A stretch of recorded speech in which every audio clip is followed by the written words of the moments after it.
Good morning, good afternoon, or good evening, wherever you might be. Hope you're having a wonderful Sunday out there in arm wrestling land. How you guys doing? Let's take a look at who's in chat.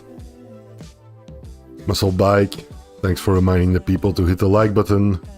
Take a second if you can to do that, would be great. Boss Royale, what's up? Good to see you.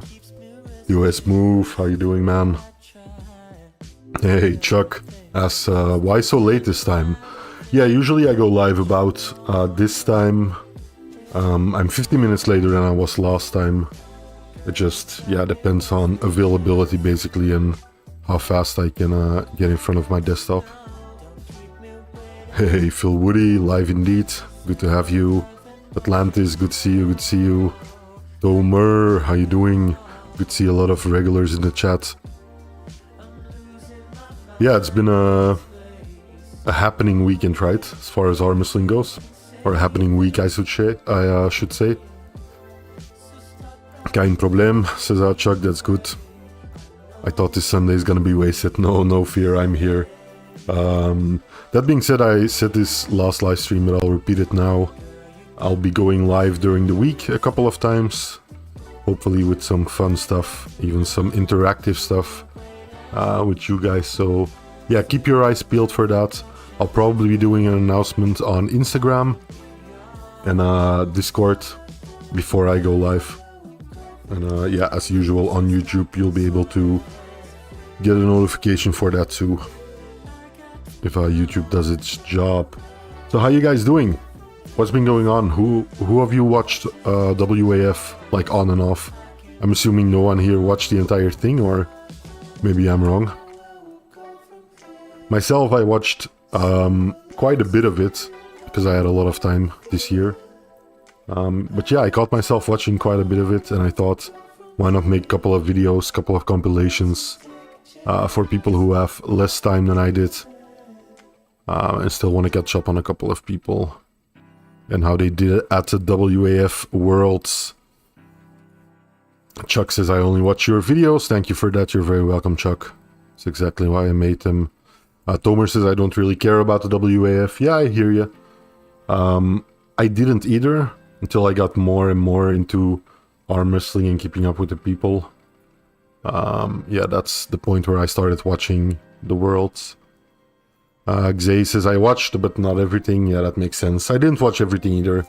I missed the first 3 days or something of the event, so... Hey, Arnold Larson, how you doing? Says, evening, only watch your videos, no way sitting through all of it. Yeah, I get it. It can be a slog. It's good that they allow live chat, but it's also, if you watch during the day, like 8 different tables or something like that going on at the same time. So if you really want to keep up with it, you have to watch a lot of different live streams at the same time, which isn't always the best viewing experience, right? I know some people go live during the event. I contemplated doing the same, but I didn't really work out, so I just made a compilation video or two. But I enjoyed it nevertheless. I think there were some good matches. Some iffy calls, as some people have pointed out. I'll play some footage that I made in the background during the live stream. Yeah, what do you guys think?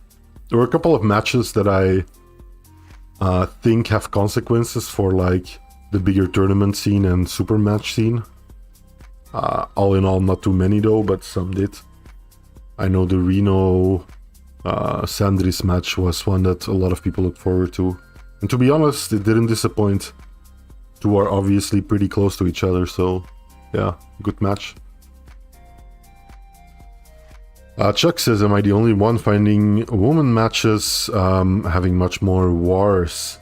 Yeah, I think that's just a thing of the lighter weight classes in general. I think there's going to be less of a discrepancy in power level often in the top levels of the sport, which can lead to a lot of long grindy matches. And I think primarily that's something you see in the lighter weight classes. So most women's classes are lighter, so that makes sense. Xay says many interesting matches were ruined because of too much strict rules. I get that, and that's something I hear people say a lot, right, about the WAF. And I kind of agree there. I think a lot of matches, and talking about it, it's exactly what's happening here in the background. I think a lot of the matches are stopped preemptively because of a tiny, tiny foul that you can barely see in the slow-mo replay. And matches that could have been great end up being not so good. Like I know in this case with Ayane Takanaka, I think she got a foul first, which she didn't agree with. It was a very minor foul. And then the Kazakhstani girl here on the right ends up protesting the call after Ayane won once. And this is the second time they grip up. I think the Kazakhstani girl by now is pretty tired. And Ayane seems to take it relatively easily. Very elated to be declared the winner, but then another protest happens from the Kazakhstanis. And once again, yeah, there you go. Gets ruled in favor of them. And Ayane has to repeat that match for the third time now. Or I guess repeat it for the second time, but fight that match for the third time. So yeah, stuff like that does happen at the WAF, unfortunately. It happens in other leagues too, to be fair, but you see it more in the WAF, I think. That might be a consequence of just the sheer number of matches happening.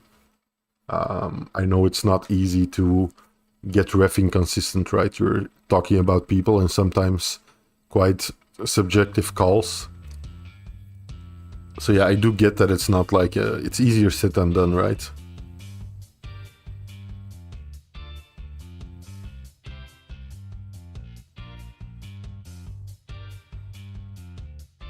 Atlantis says, yeah, dude, last year's Worlds, those two women went for like hours. Yeah, I know what you mean. I know the match you're referring to there, Atlantis. Ranjo, how you doing? Says, I watched but missed Bacho, Angerbayev, Alijan. Yeah, that's another thing. A lot of names were missing. I don't know why, but yeah, that was the case. I heard a couple of theories on why, but I can't say for certain, of course. I think a lot of people were... A lot of the bigger names had super matches to prepare for and wanted to save themselves for that. There's a lot of speculating going on about WAF being tested, and that made a lot of the bigger names not go because of PEDUs and stuff. I can't speak on that. There might be some truth to that, but I think in general, I don't think WAF testing is foolproof or anything. I mean, people have been going to the WAF Worlds for decades now, while certainly not all of them were clean. So, yeah. I don't think it's the only reason, or a very good reason. Spacey says, the Japanese girl with a heart emoji. I hear you, Spacey. Musclebike says, that female ref looks like my ex. That's interesting, Musclebike. Maybe she is. You sure she's not? Spacey, lucky man, Musclebike. I could definitely see Musclebike being able to pull someone like that. I have met him in real life. And he's quite a suave guy. Chuck says, kinda expected more from Sandris. And I was shocked Ayane didn't sweep through everyone after her match at East vs West 13. Yeah, I think on the Ayane stuff, I think part of it is... the fact that she got tired, right? Or at least that's what a lot of people are pointing to, like she had a couple of iffy calls in her preliminary matches. Yeah, which led to her maybe having more fatigue in her arm. But, you know, still getting third place is still a very good result, I think. I can't quite remember how she did on the left, but on the right she took third place in the end, so yeah. Still really good. Tomer says strict rules are annoying, but without strict rules there will always be those who exploit the rules too much. Yeah, I hear you. I think most of the criticism boils down to strict rules aren't necessarily bad, but they need to be enforced consistently. And I think that's also where a lot of the difficulty comes in, right? Like I said before, a lot of refs calls are pretty subjective, and in the spur of the moment, kind of what you can see in that moment. And they might miss some stuff, or they might see some stuff that the camera can't even really pick up under certain angles. So, yeah, I do understand it's not easy, but I think what most people complaints boil down to is the fact that the rules aren't applied consistently, instead of the rules being necessarily too strict. If that makes sense. Arnold Larson says, ordered Mazurenko's side pressure machine a month ago. Can't wait to get massive side pressure. Yeah, I'm still quite lacking in the arm wrestling implements department. But that's interesting. Let me know how that works out for you.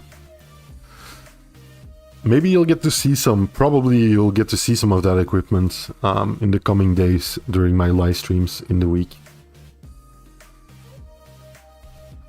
Spacey says, hanging in there, bro. Oh, that's a message through Muscle Bike. Arnold Larson says, in my opinion, there should only be one protest per tournament. That would make protest abusers think twice about using it, because clearly it has become a tactic by a team to tire out one specific athlete. Yeah, I hear you.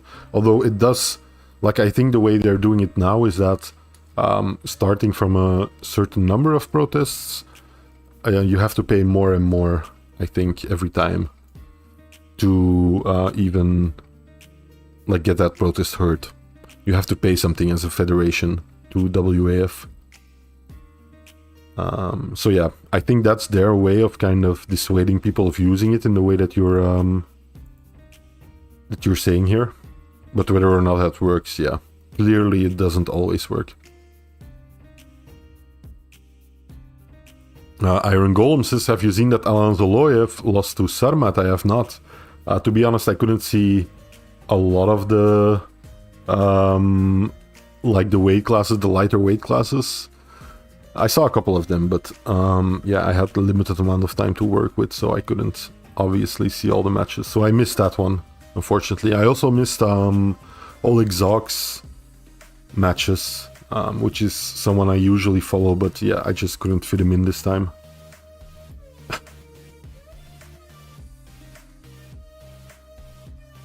Does this one have a helmet on?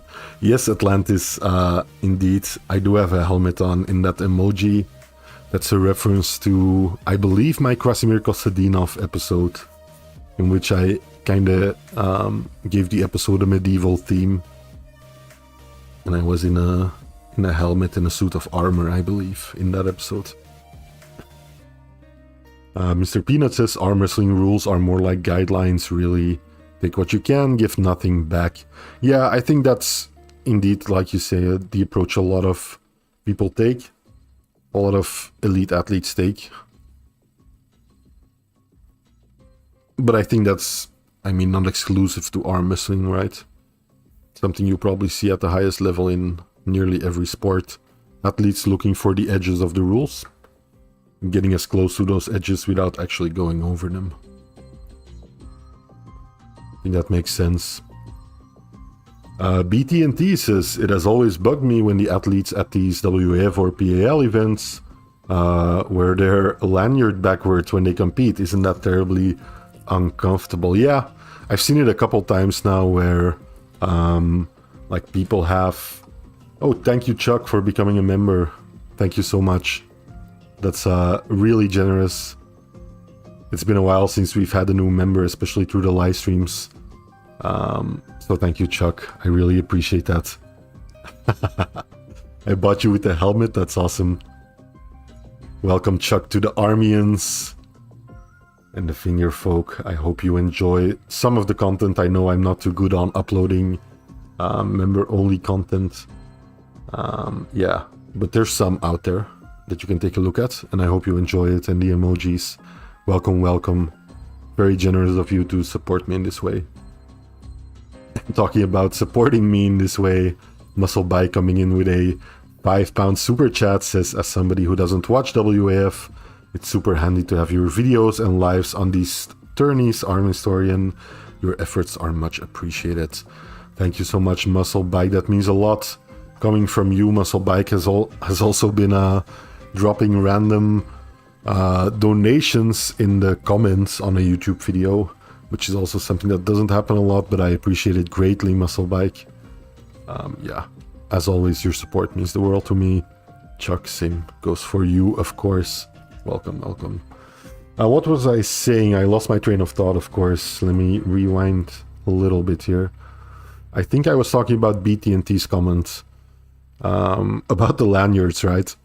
Yeah. I know, I think they kind of have to wear them, but then when they walk up to the table with the lanyard in front, the refs say, put them on backwards, please. I know some athletes put them into their shirt, but yeah, I can definitely see how it can get in the way. Same thing goes for jewelry and stuff like that, right?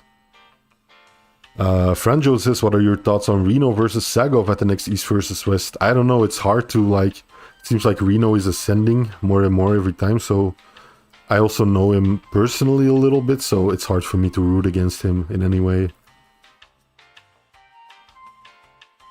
What is Miss Pettersson protesting? I believe she was protesting her getting a foul of the go. I believe that's what the protest was about. Yeah, everybody, welcome, Chuck. Really awesome. Thank you guys once again. Means a lot. Chuck says, when they go both into press, Black Hole gonna emerge. I'm talking about press. What do you guys think about the Levon Jerry match? It's been all but confirmed, right? I think it has to happen at this point. I can't imagine it won't.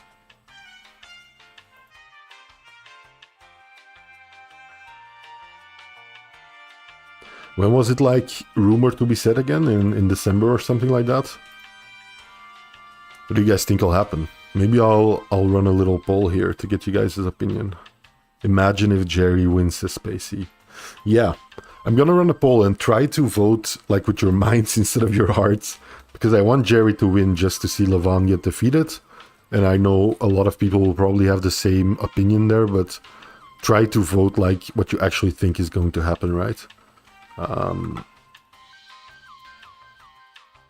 Okay, so who do you have? Jerry? Or is it Levon? I think I got those names right. Okay, here we go. So yeah, get your votes in. I'm very curious to see who you guys think will win. I'll probably run this poll on the channel, on the community tab, in a little while. Like in maybe later tonight or in a couple of days. Just because I'm curious of what my community thinks. And like I said, try to vote with your mind, right? Do you actually think Jerry is capable?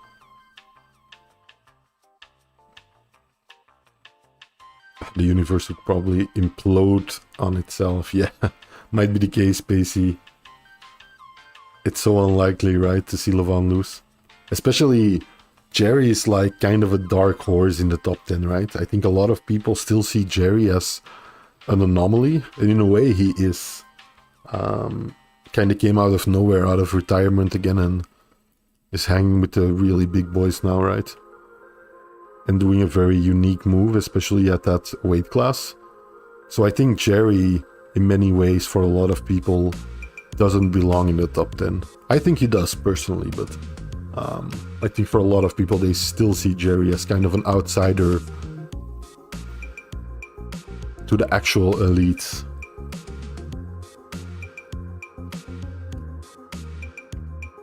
Tomer says if Jerry is in position, he will win, but Levon will just do what Hermes do, and it will be easy. Yeah, a lot of people have been pointing at the Hermes match, right? Because famously Hermes went into a flopper's press against Levon. So is it just going to be a repeat of that? Hard to say, right?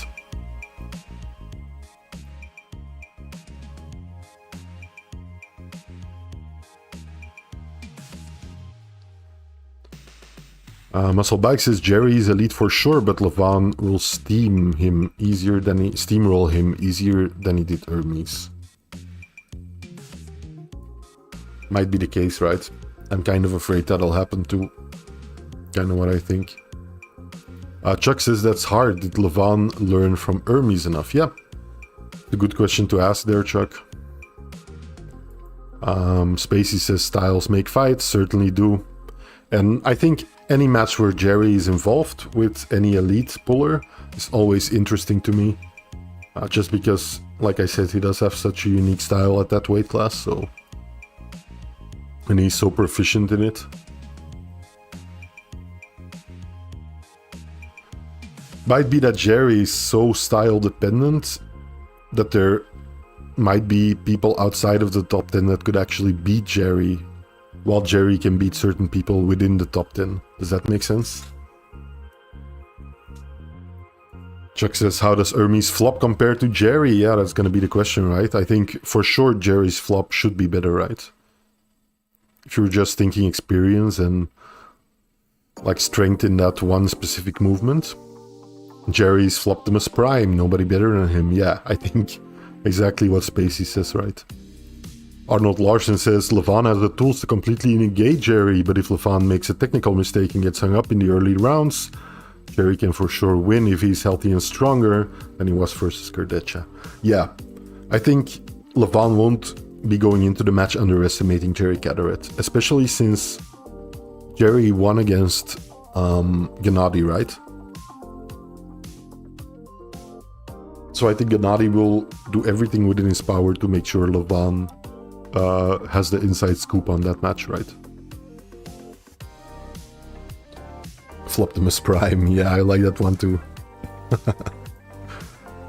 We'll call it a Spaceyism. Chuck says, I think Levon, but if he makes a mistake, he might get tired out in favorable for Jerry position. Yeah, that's kind of what Arnold Larson says here, right? Did someone saw something more from Alex about this match? I would like to hear some more in depth about the match. I just saw the post-match interview with Alex. Nothing more, so yeah, I don't know. Jerry's defense, he was not really healthy versus Hermes. True. Musclebike says, Devin himself has said that Levon isn't just strong, he's very technical too. Levon knows how to deal with Jerry, and Levon proved recently against Devin when he switched to a press after Devin's stop. Yeah, I think still that's still something that kind of persists, right? That opinion people have about Levon where Levon is all strength and doesn't really know how to pull because he hasn't really had to go to any real technical prowess because he was always that much stronger than his opponents, right? And to a certain extent I do think that's true. But it could also just mean that we haven't seen any of that technical prowess, or not a lot of that technical prowess. We for sure have. I think it's safe to say Levon is a very good arm wrestler. Chuck says, even though Alex has a history of problems with heavy side pressure, Old One, Prokopchik, Chafee, and now Jerry, yeah. Yeah, that's true, that's true. There's been a couple of times where Gardecha has gone up against lighter opponents and still got really hung up, right? In certain angles. Verbeer says, Jerry, how you doing, Verbeer? Good to have you. As Jerry in this match. Right now it's about 1/3 of the votes for Jerry versus 2/3 for Levon there. Boss Royale, how you doing? Good to see you. Welcome, welcome. Thought I saw you at the start of the stream somewhere. NLV says, hope you're doing well, Arm Historian. I am doing quite well, NLV. Thank you for asking. Or stating, I guess. Hope you're doing well too. Tomer says, I think the flop is not as uncommon as people think it is. I think the hook is the most uncommon move in the super heavyweights. Yeah, that's true. But like, this is not a hot take, I'm gonna tell you. But this is kind of my opinion on a personal level, where I'm at in my training right now, and in kind of my journey through arm wrestling myself. A lot of moves aren't super clear cut always about what exactly you're doing, where exactly you're applying the pressure. You never fully commit to one thing because you open yourself up to so much trouble when you do. If you were arm wrestling with someone a little proficient. So yeah, I hear you. It might be the case. I think the flop press isn't super uncommon, especially nowadays. I see a lot of people doing it. But yeah, it's hard to say sometimes which move exactly a person is doing. That's just the way I see it. You might disagree there. Bossorial says, forget Jerry and Levan. I want to see Vitali versus Devon. It's been long overdue. Yeah. Yeah, that's true. It's like one of these almost mythical matches at this point, right? Where it's been something that's been talked about that long. I think the closest we ever got was some backstage footage after or before. I think it was before the Devon Siplenkov match in, what was it, 2018 or something. I think Vitali and Devon kind of gripped up for a minute or something backstage. And there's a little bit of footage of that. But I think that's the closest we ever got, right? And ever since, people have been clamoring for that match. Chuck says, sadly, I will have to go in 10 minutes. That's quite alright, Chuck. You can catch more of the live stream. Join us again during the week. I'll repeat it again. I'll be live streaming at least twice, I think, during the week. And yeah, there's some new stuff I want to try out. You'll be getting to see my training setup and stuff like that. I'll give away a little. Chuck says, but what with Boop's history and where is Boop Historian? I'm wondering the same thing, Chuck. It's kind of why I'm doing this live stream, to get to talk to Boop Historian again. Hey yo, Toljan, how you doing? Good to see you. Welcome, welcome. Good to see a lot of regulars in chat today. Really awesome getting to talk arm wrestling with you guys. What about Barbora? Let's rewind the tape a little. I think I put her... Wait, these are all left matches, right? Where did I put Barbora here? Here, yeah. Let's take a look at Barbora. I think it's funny because in a lot of these matches, not these ones, but I think in a lot of them,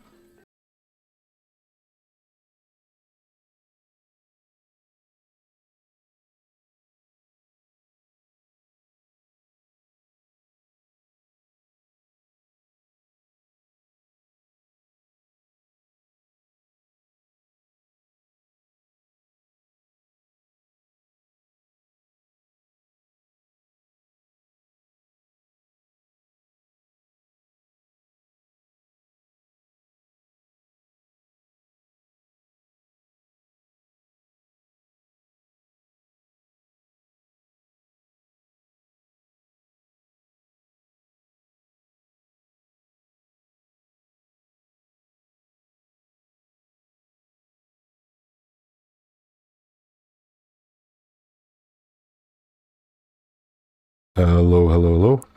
You guys hear me? I think I'm back.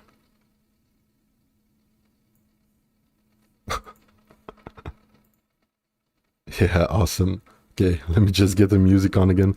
Yeah, so my PC just blue screened. And then my mic stopped working for some reason. Really strange.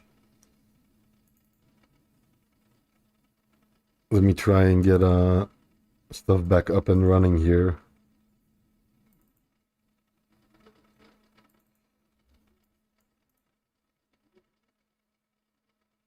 Yeah, I do apologize, guys. Thanks for sticking around.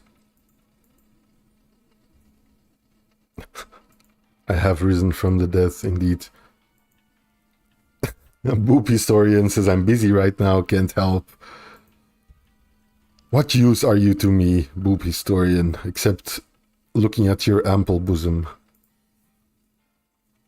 If you can't even take over my live stream when something like this happens.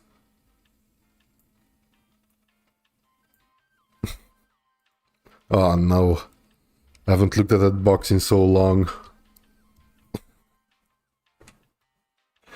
Justin B says arm historian took down the internet with his whole body.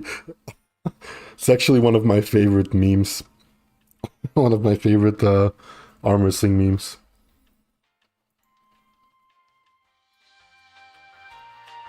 Should have music up and running again. Okay, thanks for hanging in there, guys. That was scary. I hope it doesn't happen again. My cam is also disabled for some reason. Looks like weird. Yeah, that was very strange. I don't know what caused it. I hope it's not OBS that caused it. I'll have to look into it a little bit after the stream. But yeah, we're back up and running. Where were we? I think we were looking at Barbora, right? And talking about Barbora. I don't know where I cut off exactly, but...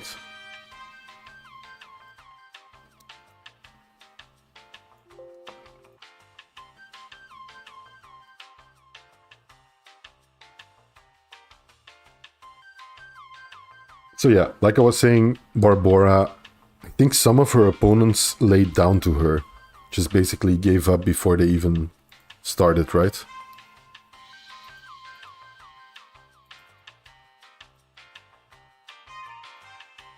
There we go. There we go.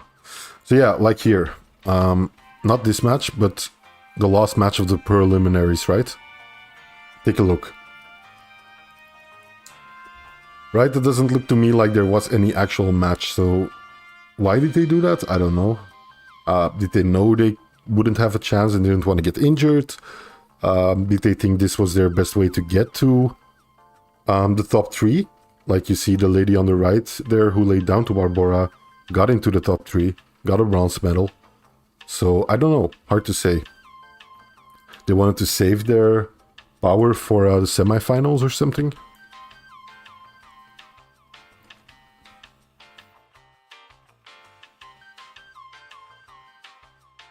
They're protecting their rotator cuff, yeah, yeah.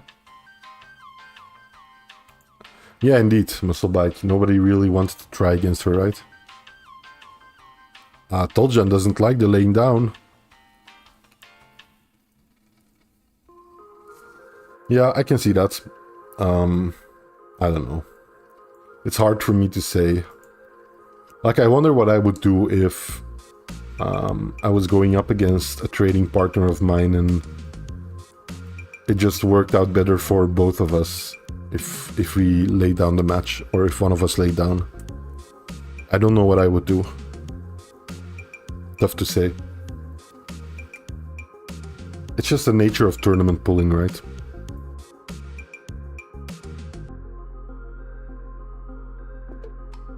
You can look at this as an extra part of the meta, kind of. Something people have to take into account and kind of get good at too.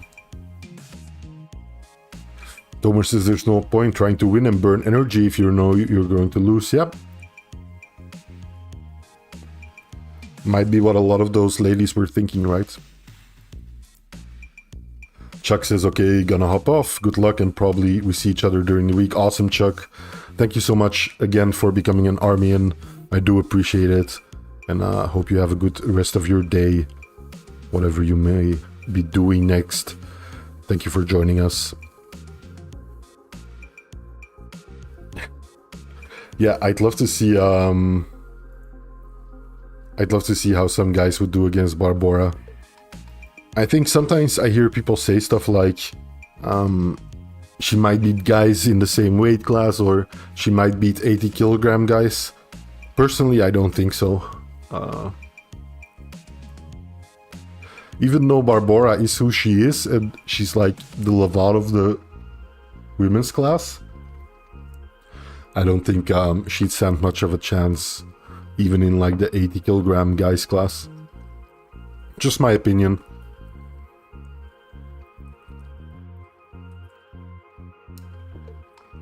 Spacey says she'd beat Ryan Bowen. Now there's a match I'd want to see, which is the same thing as beating Levan, of course. Beating any member of the Brisbane 8 is just as good as beating the top Georgians, right? I think that's just a fact by now.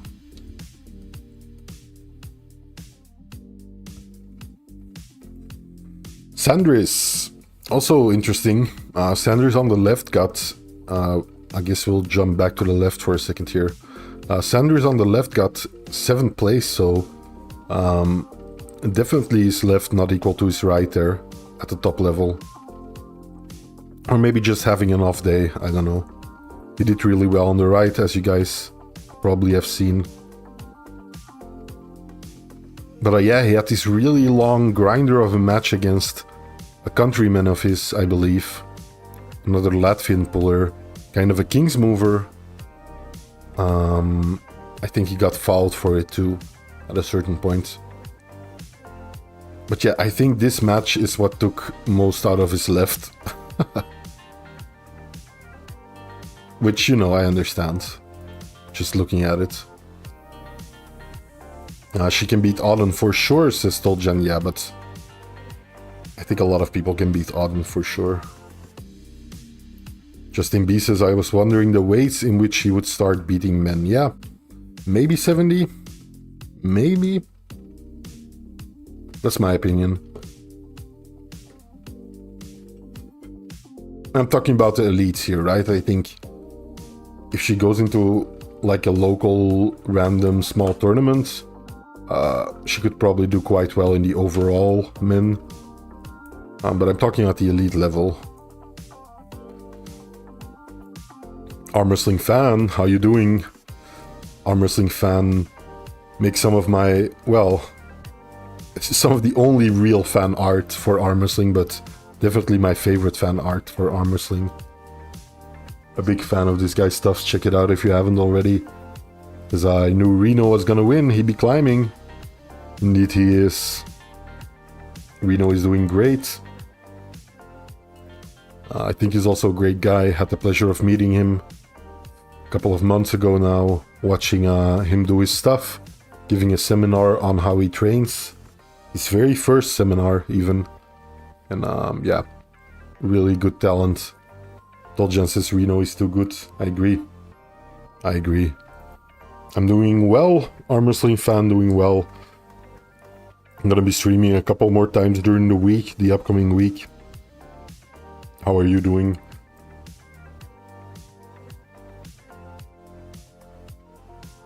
Tomer says, I think it would hurt her career beating men, and it would hurt the men's career as well. Yeah, I don't think it's a match.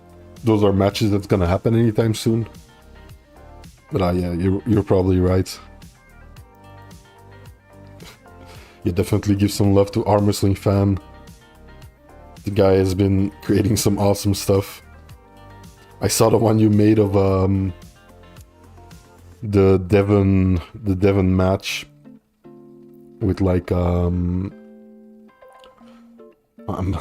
some reason I'm blanking on everybody's name, with like the wrestling and stuff, and Devon holding Artem under one arm while he's arm wrestling Chance with the other. Really great.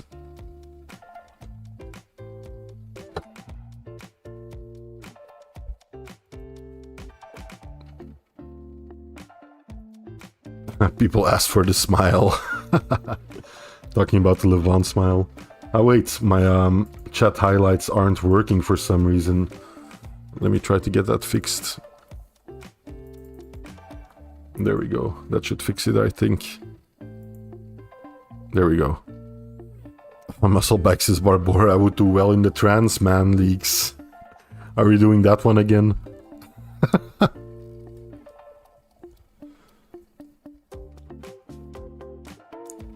I did see Engin posting something interesting, or at least someone referencing a post Engin had made about testing.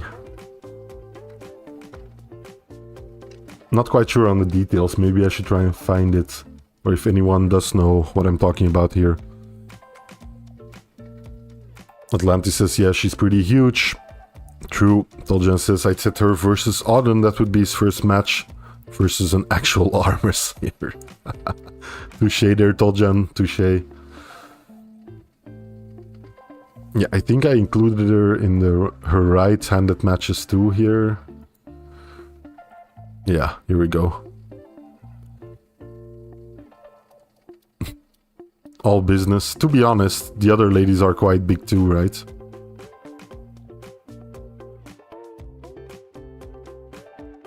The Kazakhstani girl really wanted it and was really trying hard.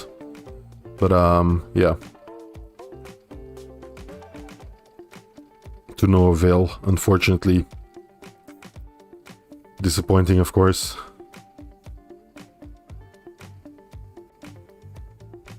Yeah, other really big girls. I know she was pulling in the minus 92, the girl on the right. She got to the finals. So good on her. Well done, Barbora. Of course, well done. Let's take a look at the Reno... At Reno's right hand... like journey. His first match was a no-show. Pretty lucky. Must be happy with that, I think. I'm sure he was rearing to pull, don't get me wrong, but... yeah, I must be pretty happy about that. Yep. Press, but a elbow foul. Elbow went off as he pressed. Put some more chalk on there, as you can see. Goes kind of into a hook at the end there. Kind of.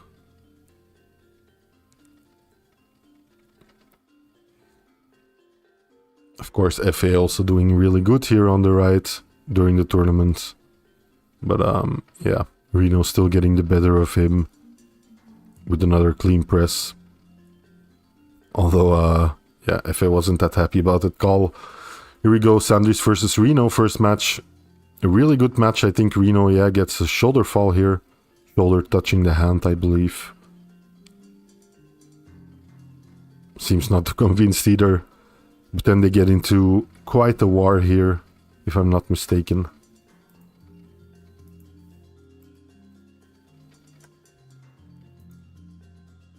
Yep.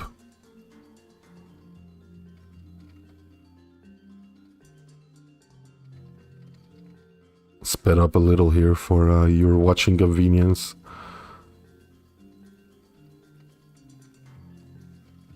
Well done, Reno. Moving on to the finals.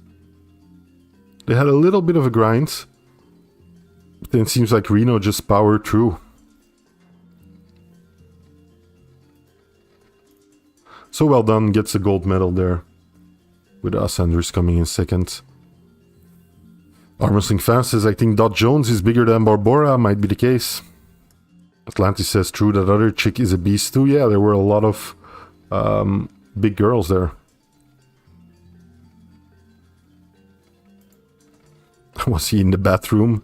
Who are you talking about, me? Justin B says, did you hear about arm wrestling in the untested Olympics? Yeah, I saw a post about that. What's that all about? Someone can elaborate a little there. I'd love to hear it.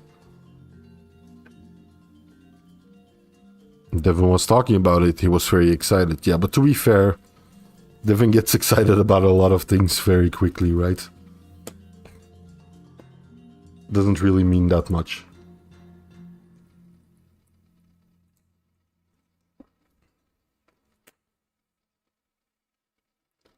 Musclebike says, I wasn't aware any Olympics are untested. Then again, I don't watch it. So yeah, probably it's, I don't know, someone's idea of their version of the Olympics, right? Without any PED testing. Atlantis says, nice. Sanders in second. Yes. Sanders Shedis, a notorious enemy of the channel. Not really. I don't think he likes me, but of course I don't consider him my enemy. Told you says Sandris got cocky there for a second. Indeed he did. At a certain point you see Sandris facing the camera and shaking his head.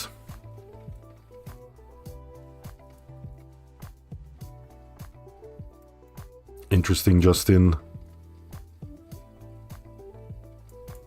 John versus Nugo. Who's that arm wrestling fan? I'm not up to date on one of John's next matches. Is that his next match?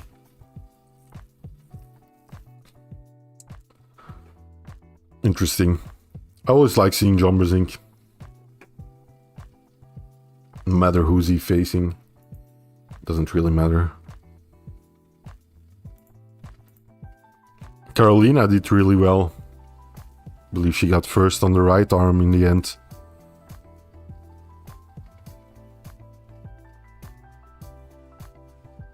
Yep, very happy. I've never seen the Kazakhstani girl.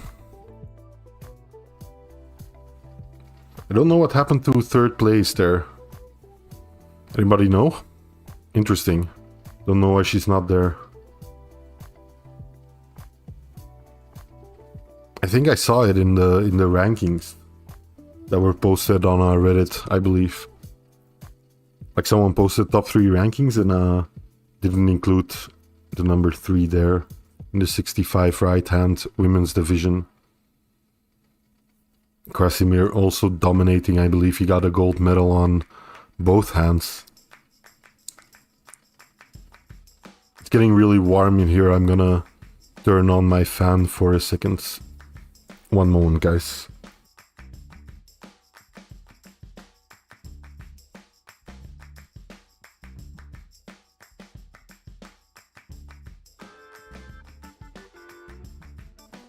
There we go. Air conditioning, unfortunately, sorely lacking in my country, even during the very hottest of months. I hope the sound is still good enough. Hope the fan isn't perceptible to you guys. It's king of the table with 2 Lorats on the cards. Yeah, might be seeing that happening more and more. Nugo Chikadze, yes, Toljan, I remember. Either gonna be in Poland or Germany, interesting. Might make my way there if it's in Germany. Even if it's close enough to go to, I might. Tomer says, Arm Historian, do you think it's possible for John to tarnish his career if he beats weaker guys or keeps losing? I think so. Okay, my instinct to that question would be no, right? Like my first initial answer would be nah. I don't think so, but I'm speaking from kind of a biased position, right? And I think if we're honest with ourselves, I think almost all of us are speaking from a biased position in the sense that we're gonna remember Inception. We're gonna remember all of John's accolades, right? So I think because we're so invested in arm wrestling and we're so up to the history of arm wrestling, I think him losing these matches or losing against weaker opponents doesn't necessarily mean that, in our opinion, like his legend status or anything like that will be questioned or tarnished. But maybe if we look at it from kind of an outsider's perspective, maybe to people new to the sport or people kind of only peripherally following the sport, maybe it'll tarnish his legacy. I don't know. Hard to say. Hard to say.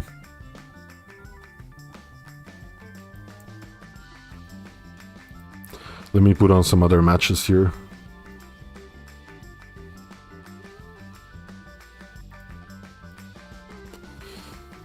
Muscleback says Carolina is a hottie. True. Atlantis says agreed. She low-key kinda bad. Not that low-key. Toljan says guy who lost to Marharint 3-2, twitchy bastards. Yeah, right. I remember. Musclebike says I can't hear a fan, only an arm wrestling fan. Nice one, Musclebike.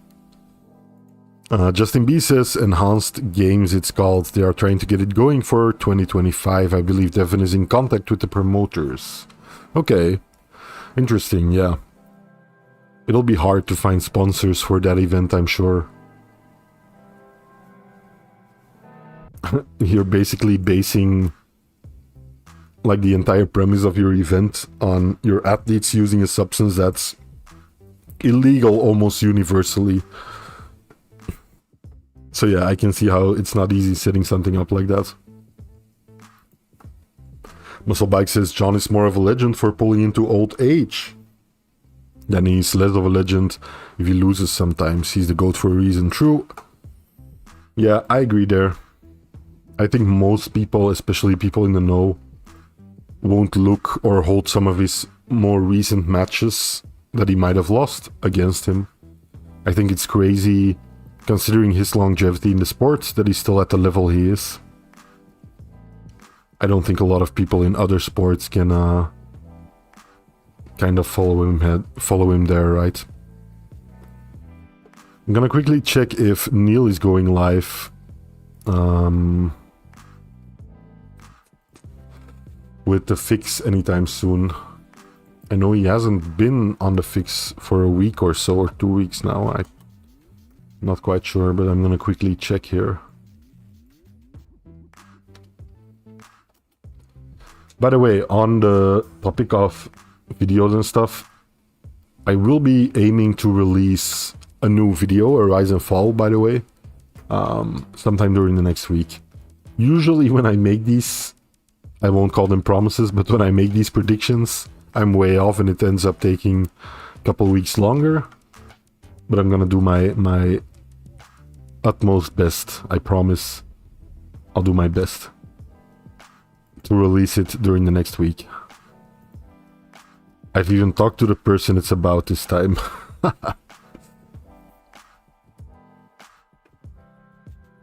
Yeah, I don't see any lives planned for Neil, so usually he goes live right after Arm Historian live. But doesn't seem to be the case right now. But yeah, I enjoyed WAF overall. The matches I got to see. Obviously, I didn't watch all of it. Way too much.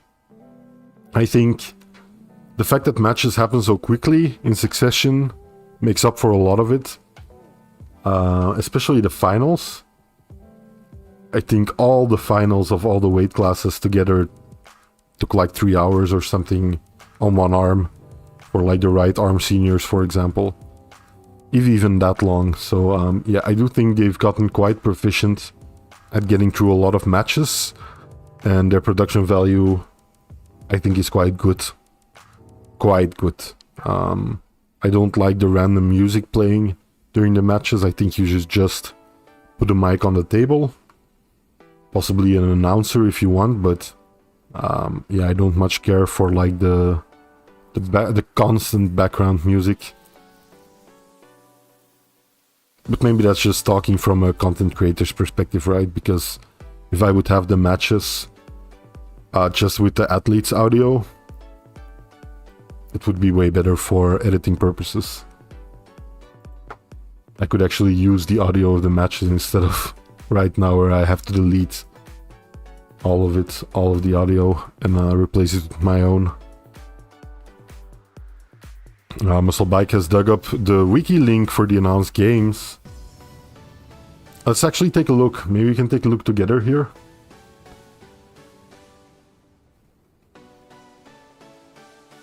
Pause this for a second.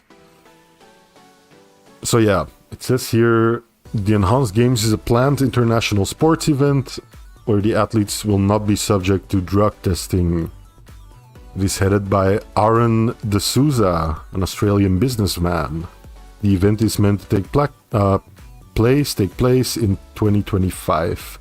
Reactions from the sporting world have been generally negative, with commentators highlighting the safety risk of encouraging performance-enhancing drug use. Yeah, so basically what I touched on before, right?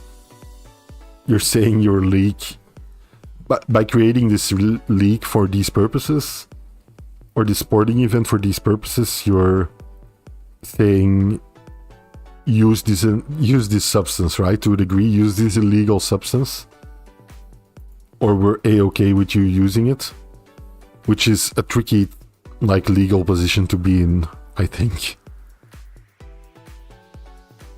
Tomer says, by the way, I do think John is the undisputed GOAT and will never not be the GOAT because he's a founder, for the record. Yeah, that's fine, Tomer. I get it. It's okay to like question these things. Some people have this vision of John as like being unbeatable. And Eric and I touched on it. Eric Roussin and I touched on it. We had a talk some time ago. about John's legacy and stuff like that, and how good he actually was in his prime, and he was really damn good, like the best, right? Obviously. But he didn't go undefeated for like some crazy period or something. I know a lot of people point to like 10 to 15 years within his career and even claim sometimes John never lost a match during this time, or John always won every tournament he was in during this time. That's just patently untrue. I don't think it diminishes his legacy by saying that. I don't think... I think we're diminishing it more by making it more unattainable and unrealistic than it actually was.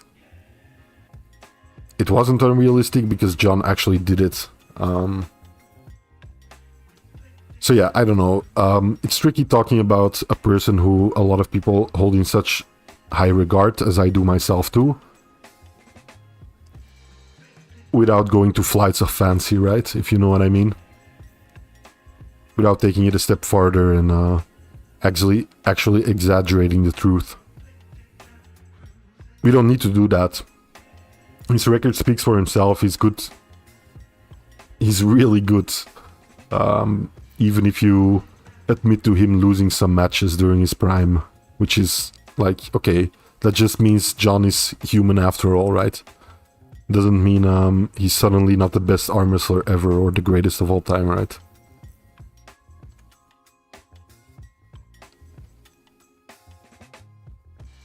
Arm Wrestling Fan says, isn't Ray's video without any music? He must be filming from a distance. Yeah, might be the case.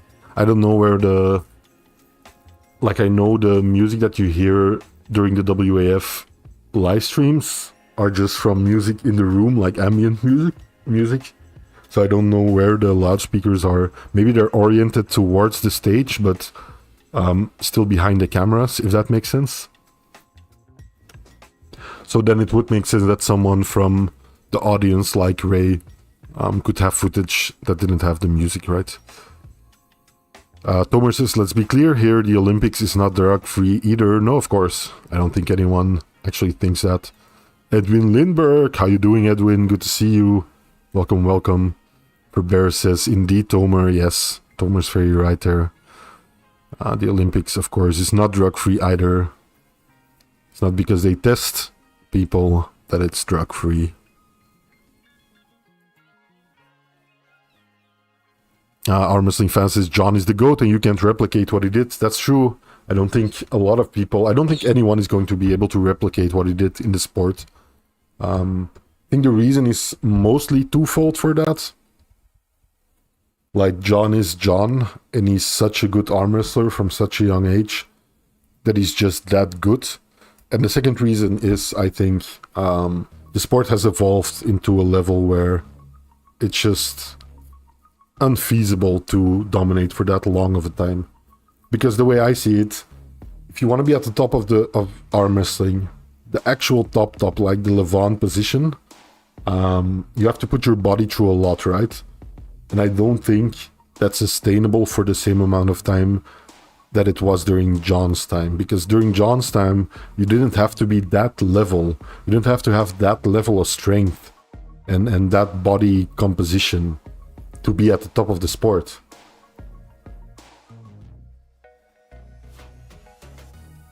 So yeah, that's where I'm at. Justin B says, I saw a video from the mid to late 80s, I believe. John versus Johnny Walker, Gary Goodrich, and Ron Bad. John smoked everyone. Great video, yeah. There's a lot of good matches between all those guys you mentioned there that have been in the sport for so long. Still so many people to make a video on.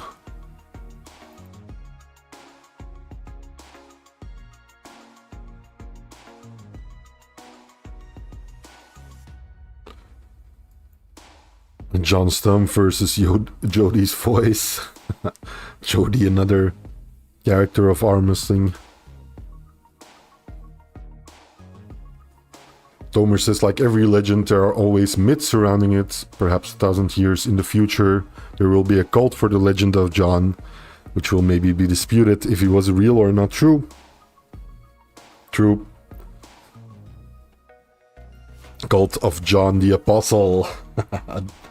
Jacobin coming in with a good one here. Welcome, Jacobin. Yeah, John, there's no denying, right? John is the greatest of all time in arm wrestling. That's just the way it is. I made a video on how good he actually was on his left hand, on his left arm. And you can even make the argument that he's the GOAT, the left arm GOAT. I don't personally 100% subscribe to that, but you can make that argument. In fact, let me see, while we're on the topic of John, why don't I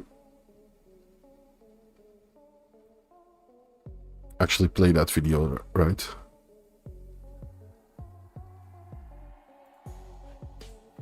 So yeah, I think it's undeniable, especially for people who know something about arm wrestling, like the ins and outs of the sport, how good John was and is.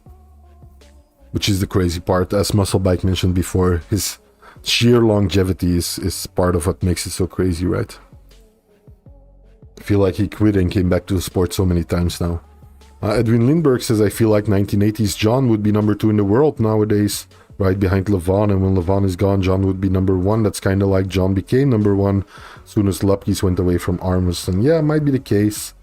I'm not really one to believe in that necessarily. I think I'm one of those people that believes the general strength level and even technical level of arm wrestling has gone through the roof during the last decade or so. And yeah, I personally, I don't think a John Brzezinski in his prime would be number 1 or 2 right now. That's where I'm at. Would probably be top 10, maybe top 5. I don't think he would be at the top, the tippy top of the sport. Jacobin says he has a pretty incredible story. Yeah, that's true. A long and good story, certainly. John is like a very unassuming guy, right? Like when you meet him and talk to him, or when he does interviews or stuff like that, he's always modest and, like I said, unassuming in a way. So I don't know, to me that just adds an extra level of intrigue in a way.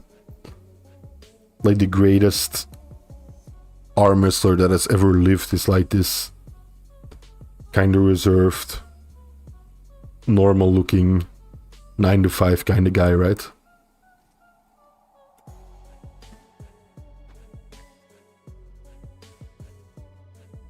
But yeah, that adds to it in my opinion.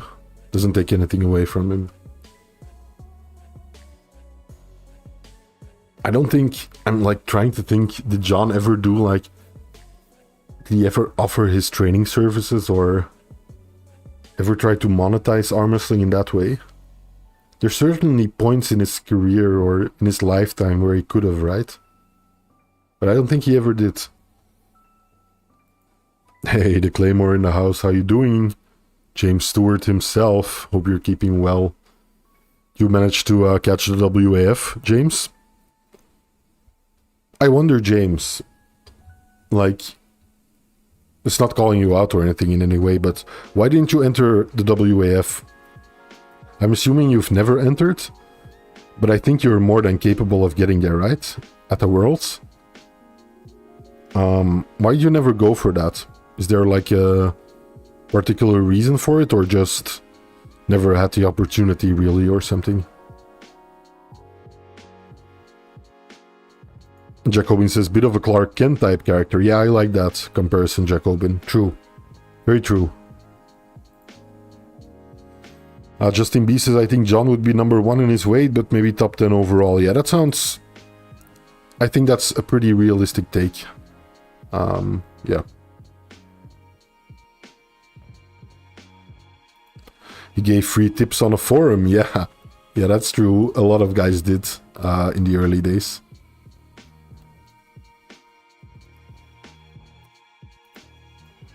John looks like my accountant. Yeah, I can see that. Now the Claymore says doing well. I saw a couple guys pull well. Yeah, like I said, I think, especially now that a couple of the bigger names are out of the picture, I think you could do really, really well by going to the WAF maybe, James. But I don't know, maybe there's some personal reason why you're not going. For those of you that don't know, James Stewart, really great guy. I had the pleasure of meeting a couple months ago. Is the current Commonwealth champ, I believe, is the official title. Taking names in the UK. Really big guy. Big strong guy. Awesome guy. Graces us with his presence a lot here in chat. Even joined in live sometime a couple of weeks ago.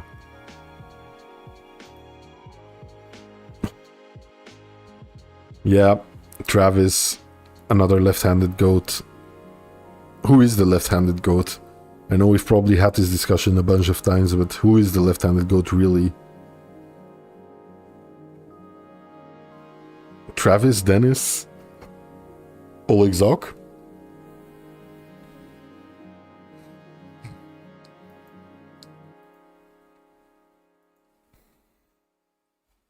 The Center of Sporting Excellence. This is a different topic, sir. Can you please talk about how much is the chance of arm wrestling to be a part of Olympics, and how soon can we see this wonderful development of the sport happening? Thank you for the question, the center. That's a really tough question. I'm not an expert on the Olympics by any metric. I don't think it's likely, if I'm being fully honest, that's gonna happen, like, say, within the next decade. I don't think that's likely. The fact that something like breakdancing made it in, and sometimes some more outer sports made it in, does give me like a glimmer of hope. But I think right now the Olympics is still to this day kind of dealing with the fallout from doping controversies, PED controversies, and I think they want to maintain a very clean image. Now, putting arm wrestling front and center is going to invite a lot of scrutiny to the sport, right? In that way, in the way of people looking at our top athletes and immediately being able to see that, yeah, 99% of them are on some form of PEDs, right? So I think in that sense, we have our work cut out for us. It's not very likely. I think a better question maybe is, how much resources do we want to put into potentially getting to the point where we can join the Olympics, right? Of course, it would mean massive exposure and certainly, I think, in the end, a net benefit to our sport if we were featured in something like the Olympics. But I don't know, considering how unfeasible it is, in my opinion, I don't know if it's really worth it going for that. Trying to shape our sport in a way where that could be a potential outcome. I think maybe we should go another direction. My opinion. Tomer says, I think John could beat Georgi Svetkov, but beating the likes of Vitaly, Levan, even Kurdecha are out of prime John's reach. I agree. The Claymore says UK IFA affiliated. Okay, yeah, that makes sense. For UK to be a member, or Scotland, it costs a lot to be a member. I would consider pulling WAF maybe at some point. Okay, yeah, I gotcha, James. Yeah, that makes a lot of sense, of course. I hate it. I hate the fact that there's these two leagues and one will exclude you from entering it if you enter the other, but yeah, I gotcha now. Yeah, I hope you someday could do it, James. Would be awesome to see you there. Tomer says that Commonwealth champ also means he beats guys in Australia and India, since those countries are also in the Commonwealth. Wasn't Canada too at some point? I'm not sure. Yeah, I don't know, Tomer. I don't think those are included, but that is the title he currently bears, so yeah, there you go. Oh yeah, he pulled Matteo Renghi at Arm Gods. So that's New Zealand, I guess, covered. And Matteo Renghi maybe is also the number one in Oceania, right? Like New Zealand and Australia?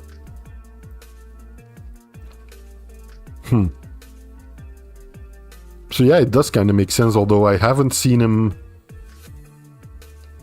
beat any Indian pullers. And like I said, isn't Canada, technically wasn't Canada part of the Commonwealth? I'm not sure. Lots of politics, says the Claymore. Yeah, indeed. I've talked about it plenty of times on my live streams. All the behind the scenes politicking, not good. Especially in such a small sport. Doesn't make sense. Tomer says Denis Siplenkov, I think, is the left-handed GOAT. I think personality makes or breaks a GOAT.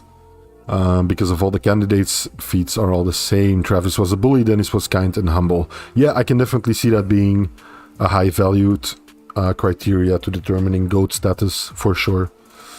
Mr. Peanut says WAL, Olympics, WAF is a member of Sports Accord. Business, end of Olympic sports. Arm wrestling does not generate income to make Olympics, and only Paralympics have enough government funding to succeed. Interesting. Mr. Peanut coming in with the technical knowledge there. Thanks for that. The Claymore says it's a very new title. Yeah, I know. But I'm glad you're the one holding it. Currently the Claymore. And there's the Claymore's wife, Holly Stewart. Also a very nice person. How you doing, Holly?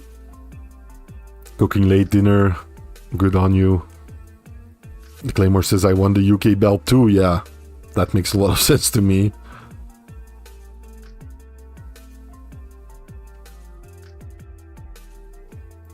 Mr. Peanut says WAF will move main events with Sport Accord.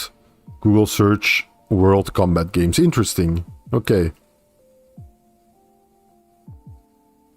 That's actually good insight there, Mr. Peanut. I'll have to remember that, because I've mentioned this before too, but I started work on a WAF video, but there's so much details that's hard to find out sometimes.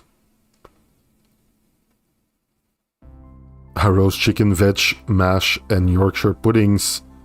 Sounds very apt for where you guys are at.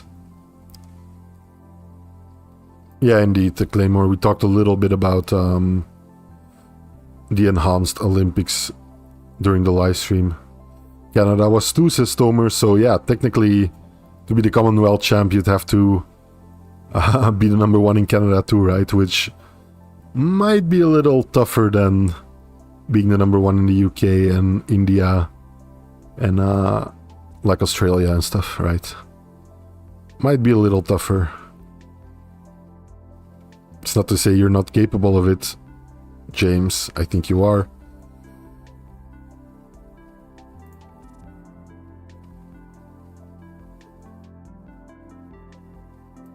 Yeah, I used footage of it, Justin B.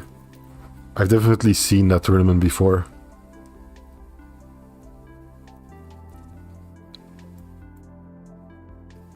Yeah, Tomer, I hear you.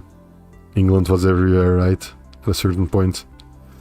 Yeah, I'm doing good, James. I'm doing good. Getting a little tired now, but kind of winding down the week, I guess.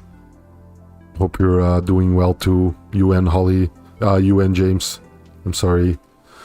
I see Claymore and I automatically assume it's James. But I'm doing good, Holly. Hope you and James are as well. Yeah. I think you're a pretty... Like, I don't know you that closely, of course, James. But you seem to me, you came over as a pretty pragmatic guy. So I don't think, I'm offending you or anything by saying you couldn't beat everyone in Canada, right? Don't think I'm like speaking out of pocket there. Let's take a look at these enhanced games some more. I'm interested now. I think there's a small chance it'll ever really come to fruition. Okay, so this is Peter Thiel, which is one of the guys apparently who invested into the league. Let's see how realistic it is to actually happen, right? Okay, here's what they say about that, about the fact that they're allowing PED use in their tournament, like in their sporting event. Athletes are adults and they have a right to do with their body what they wish. My body, my choice, your body, your choice. No government, no paternalistic sports federation should be making those decisions for athletes, particularly around products that are FDA regulated and approved. Okay. If we cut out all the waste, the layers of bureaucracy, the needless building of infrastructure, this event can be delivered for virtually nothing.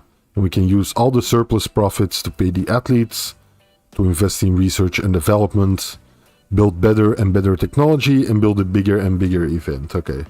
So that's what the guys are saying that are trying to run the event, right? D'Souza.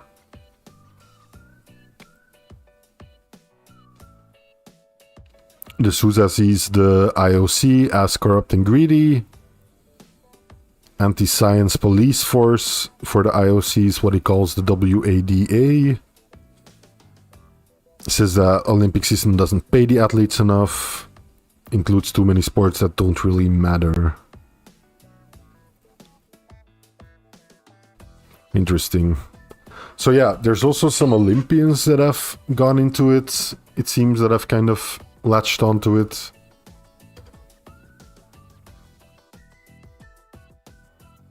James Magnussen, who is an Australian swimmer and Olympic medalist, said that he intends to come out of retirement to compete in the games in an attempt to break the 50-meter freestyle world record. So yeah, I guess that's what the main appeal to this league would be, right? Like, what are the actual quote-unquote records?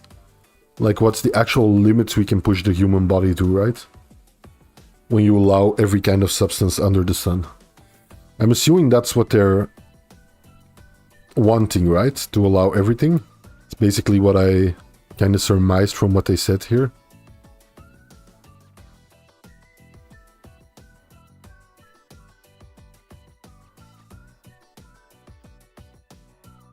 So a lot of critics, it seems, just don't think this is the right way to go about sport. It's unfair and unsafe. If this clears out people who are doing illegal things in sport, if that clears them out of our clean sport, that would be wonderful, says another person. Says it's understandable the enhanced games would attract fascination and interest.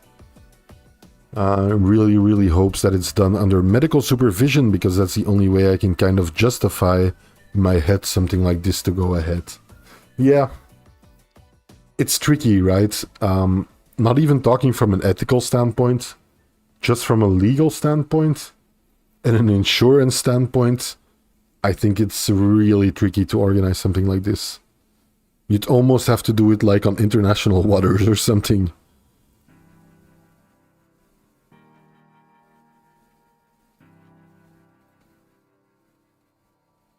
That's what it is, Jacobin.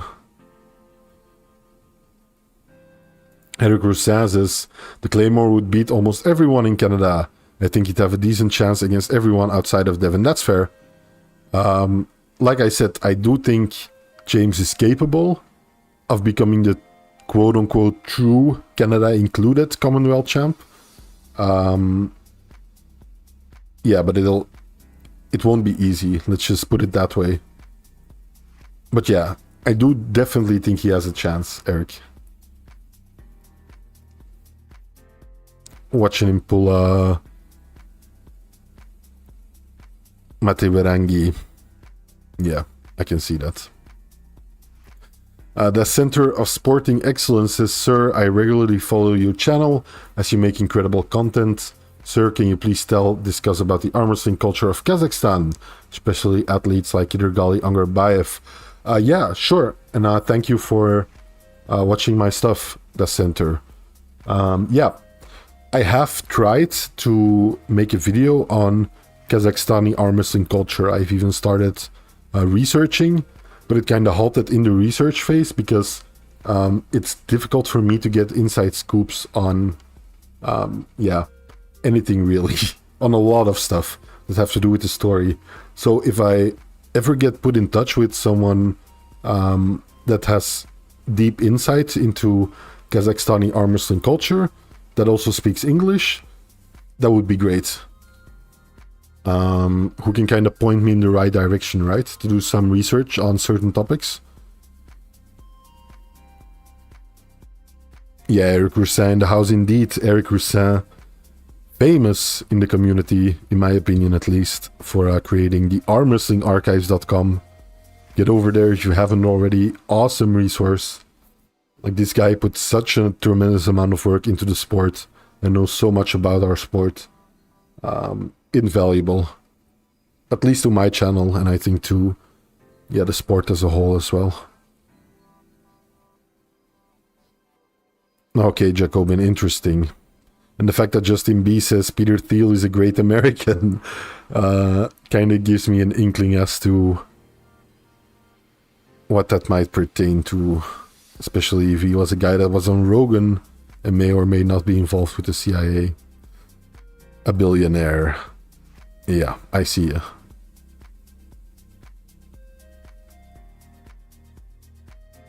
Tomer says, I like RVJ's opinion on the matter, whereby allowing steroids, it allows the athletes to almost buy their matches.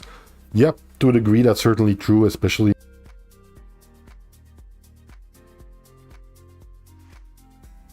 Sorry, I semi-muted myself. Yeah, to a degree I think that's certainly true.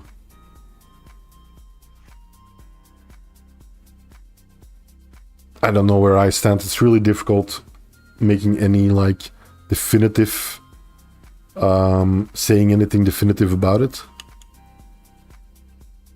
I largely do believe in someone has the right to do with their body whatever they want. So I definitely have an opinion on whether it should be legal or not, and I don't think it should be. I also, in that same vein, think that every federation, league, organization should be allowed to set their own rules. And if the Olympics, for example, says this is how they want to run their sporting event, then that's how they should be able to run their sporting event, right?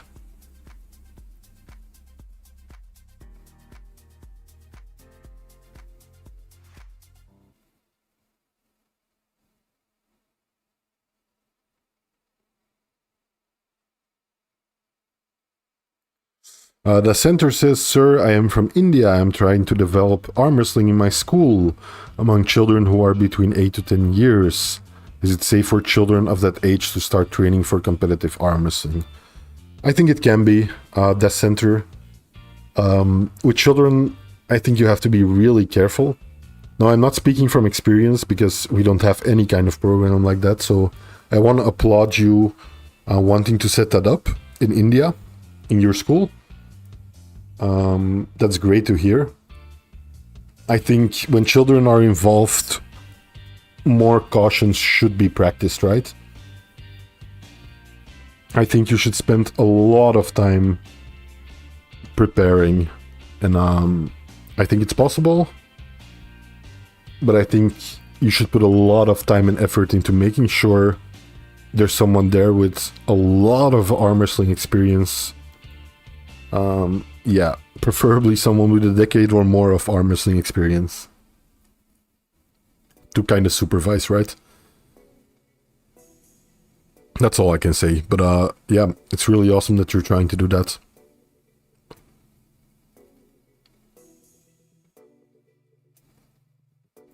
Now, Tomer says, I think with the Olympics, they should think, what would the ancient Greeks want in their sport? Would they like steroids to be allowed? And would they like arm wrestling? It's basically impossible. Wait, that reminds me. Maybe we can do that to kind of round off the stream here. I don't know if I can pull it up right now or if I even should. But I saw someone posting a video debunking me. Basically, debunking one of my videos. Hang on. Maybe I can still find it.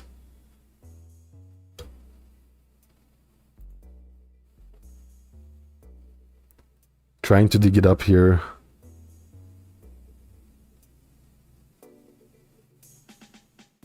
Yeah, I think I found it. I wanted to take a look at it earlier, but I couldn't because it was too long at that time, and then I kind of forgot about it. Let me quickly see.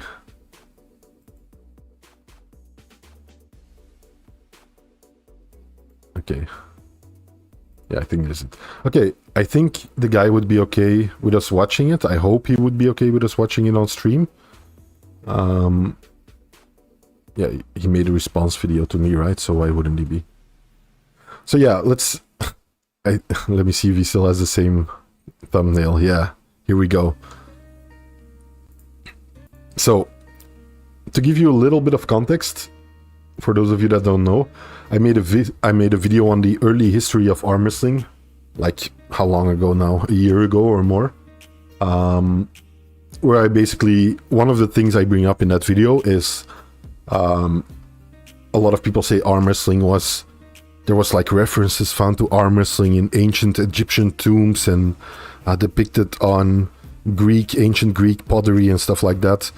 I've looked for it. I can't find it anywhere. Like, I found some of the things they're referring to when people say that, and it's not at all convincing to me. The earliest actual examples I could find of arm wrestling were like 17th century Asia, 17th or 18th century Canada. Hawaii was pretty early. So yeah, those were the actual earliest confirmed examples I could find personally of arm wrestling in history. This guy has another opinion clearly, so yeah, let's take a listen together, right? I'll turn off the music. I kind of want to hear it. I won't be playing the entire video, obviously, because 90 minutes way too long. I'll be kind of skipping through it. But yeah, maybe it's fun to watch it together with you guys and kind of see what you guys think. I don't know. I haven't seen this.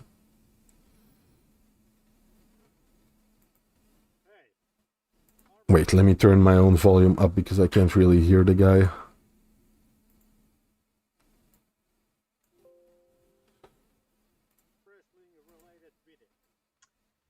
Other day, I was in Reddit, and there I stumbled upon arm historian who said that he doesn't think that arm wrestling is 4,000-year-old sport.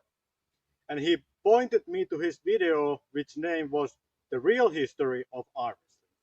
And in this video, I will explain why I disagree with arm historian on the date of origin of arm wrestling. And my disagreement with arm historians. Okay, sorry to pause really quick. I just want to say really quickly, like I say this in the video very clearly. I don't think arm wrestling is only 300, 400 years old. I think probably people have been doing some kind of arm wrestling since the dawn of time. Since the dawn of people time. Probably for 100,000 years or however long people have been arm wrestling. I say this in the video. It's very improbable that in the history of humanity, no one ever arm wrestled before like the 1600s, right? All I'm saying in the video is this is the actual factual evidence you can point to. There's legends out there. There's like certain stories about, like in Scandinavia, there's certain stories where this guy, I think is from, judging by his accent, where there's been a general who's been arm wrestling his troops and stuff, and for like hundreds and hundreds of years, and people in history that have, people in legend that have arm wrestled. All of these things are local folklore. There's not any contemporary evidence, you know what I mean?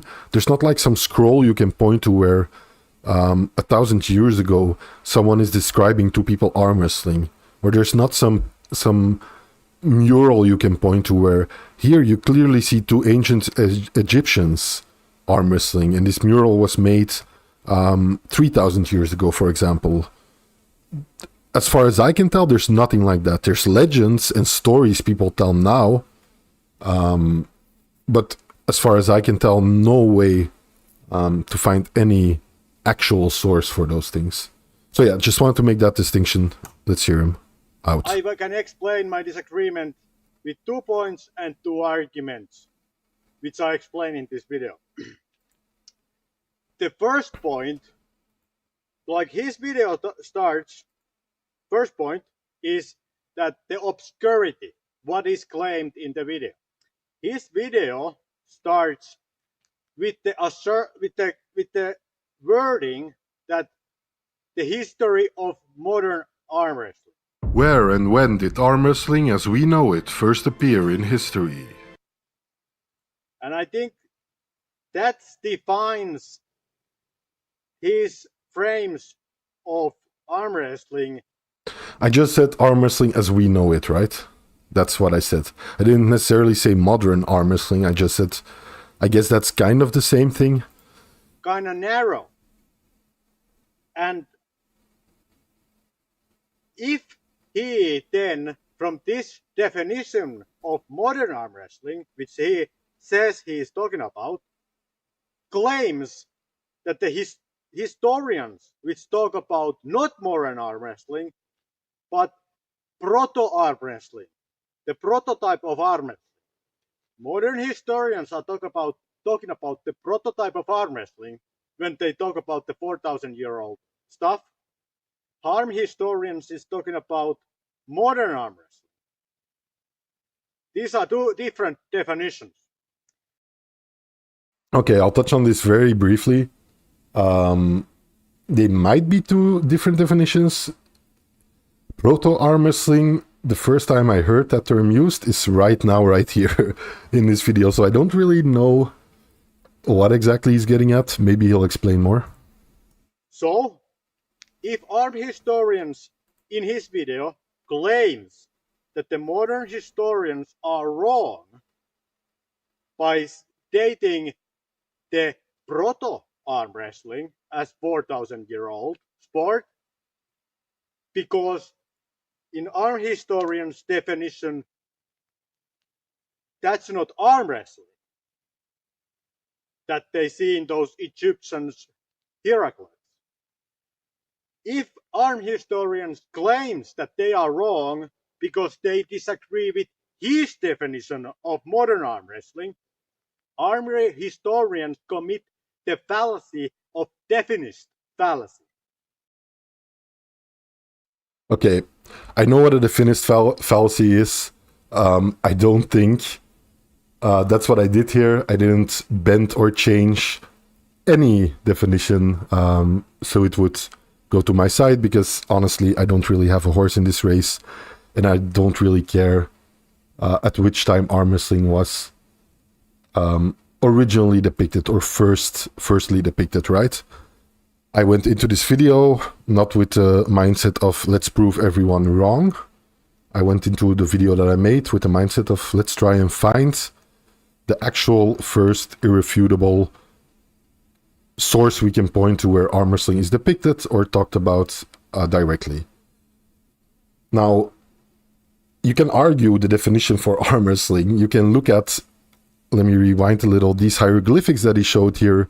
You can look at them and maybe you can find some that kind of look like two people holding arms, although can't really find it myself, but maybe you can kind of look at it and say, oh, this looks like it might be an early form of people arm wrestling, a sort of quote-unquote proto-arm wrestling, right? Like he mentioned. But you can make that from anything. Come on, let's be real here, my man. If you can make that from these pictures, which are obviously depicting some kind either ritual or different sports being practiced or whatever, sure. You can point to some kind of early wrestling that was mainly done with arms, something that I also point to in the video that looks nothing like arm wrestling as we know it. And I guess you can call that proto-arm wrestling and be right. But I would argue that you're kind of doing what you're accusing me of yourself, right? You're kind of bending your definition of what actually makes arm wrestling into something way different than we know it as, right? Or than anything we were talking about. Be explained by choosing a definition for the thing you are arguing for so that it makes easier for you to win the argument. An example of definist fallacy could be that an atheist says to a theist, somebody who believes in God, that supernatural is defined that something which is impossible. And hence, because supernatural is impossible, it cannot be real. It cannot happen. And hence, supernatural doesn't exist. Because by definition, it's impossible. Do you see the logic, the fallacy in that? Okay, I don't know. This sounds like discussions some people would have the first year of my uni education. Basically, debating and evidentiary-based debating was a big part of my education. Yeah, and this is stuff that I heard all the time. Shows a definition for supernatural himself that the people who believe in God, the theists, do not accept. And hence, by using his own definition, he made it easier for himself to come to the conclusions that he wanted. Okay, quickly to end this point specifically that he's making, I'm basically using the definition that we know, right? That everyone is using nowadays. Like, how else can you approach it? If you want to use a definition of arm wrestling to encompass a lot more than it does today, to be able to point at something like proto arm wrestling, you can make it as wide as you want. As wide or as narrow as you want, that definition. All I'm doing is taking the current definition that exists, the way we see arm wrestling currently, and using that. If you don't do that, what are you left with? Like he says, you can make a definition as wide as you want in that case. You can include hieroglyphics of people wrestling, and in one of them maybe their arms are touching, and say this is arm wrestling or this is proto arm wrestling. To me, that's not a way of coming to any practical truth, right? It's not a way of talking about something that's actually relevant today. Similar is here. Arm historians has chosen a definition for arm wrestling, which is that of a modern arm wrestling, where you have your elbow planted. And he using that definition to discredit the conclusions.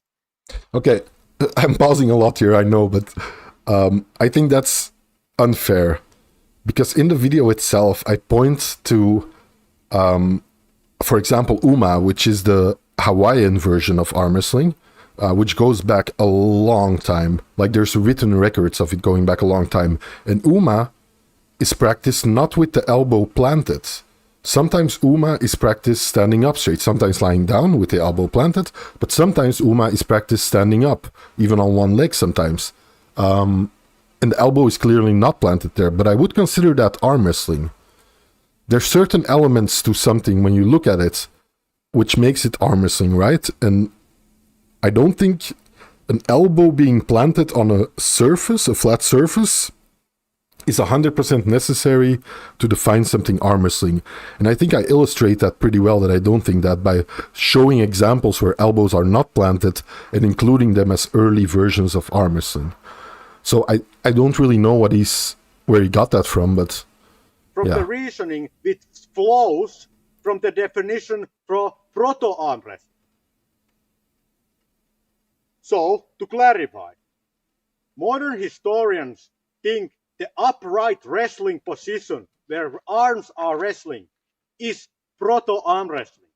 And hence, those hieroglyphs, those 4,000-year-old hieroglyphs, are proto-arm wrestling. Okay, he's showing this again, and he's saying, he's giving a very vague definition here, right? If you notice, like, let's listen to that again. Arms are wrestling. Modern historians think the upright wrestling position where arms are wrestling. Okay, so I think what he's saying here is that modern historians are saying that people in the upright position when their arms are wrestling is proto-arm wrestling. I don't really know how to respond to that, because, like, firstly, what are like modern historians who? who, who is writing these papers about proto arm wrestling? First time I've heard this term, and believe me, I've looked for them, for papers on arm wrestling. Yeah, I can't find any. Like, I can't find a couple where it's mentioned tangentially.